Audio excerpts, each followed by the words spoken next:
Hey everybody, Pastor Jeremy here with some insights into Acts chapter 14. If you're not familiar with the passage, Acts chapter 14 is the first missionary journey of the Apostle Paul.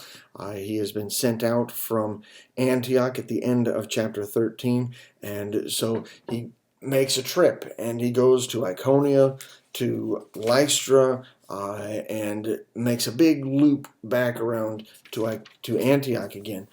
Twice in this chapter, though, as he's doing this missionary journey, Barnabas and Paul, because they're traveling together, come under attack for their faith and evangelism efforts. In verses 5 through 7, there was an organized effort to assault and stone them in Iconium. And in verses 19 and 20, after they had moved on to Lystra, an angry mob succeeded in stoning Paul and actually drug him out of town thinking he was dead.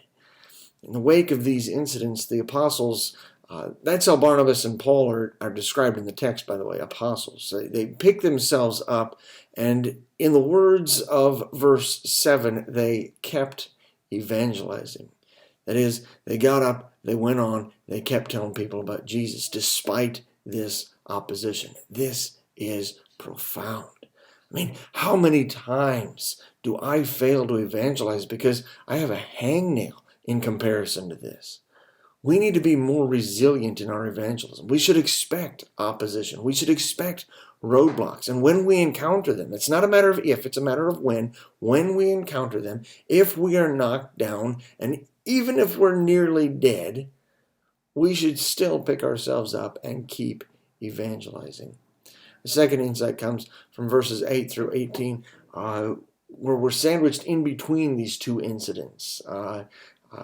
We had the first incident where they tried to kill him in verses 5 and 7, and we had the second incident where they tried to kill him in verses 19 and 20. But sandwiched in between them is a rather striking different story. Paul has healed a guy in the city of Lystra, and the people decided that Barnabas was Zeus and Paul was Hermes. If you're not familiar with those two characters, they're gods from Greek mythology.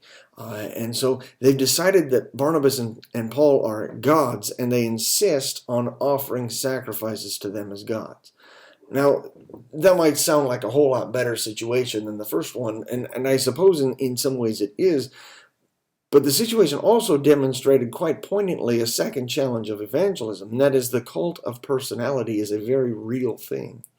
See, there will be people who are infatuated with the appearance, the charisma, the spectacle of the evangelist rather than the sacrifice of the Savior. And if we're not careful, that can be an intoxicating thing. It's fun to have people worship us, to fawn all over us. It's addicting even. And that's exactly the problem. If we aren't careful, we can grow addicted to this sort of attention. And if we aren't careful, we can drink the Kool-Aid and begin to agree with them, thinking that I am worthy of worship. And suddenly, not only are we not evangelizing, not telling people about Jesus, not pointing them to the Lord, but we're actually detracting from him and setting ourselves up in his place. Don't fall into this trap. As if that wasn't a big enough risk, a third thing comes from verses 19 and 20, where we learn the darker side of this cult of personality. And that is that the second incident of opposition, the time where Paul and Barnabas were stoned and left for dead, that happens immediately on the heels of this infatuation there in Lystra. The same people who were worshiping Paul and Barnabas just days before flipped sides, and they actually tried to kill him. And I think what we need to recognize is that just as quickly as people start following us, they can start following somebody else as well. So we need to be very careful to avoid this hero worship, this evangelist worship, and we need to be very, very careful to constantly point the attention back to Jesus. So a couple of insights from Acts chapter 14 into how we should be doing evangelism and things that we need to be wary of, things that we need to be aware of as we're doing that. So, hey, have a great day. We'll talk to you soon. Bye-bye.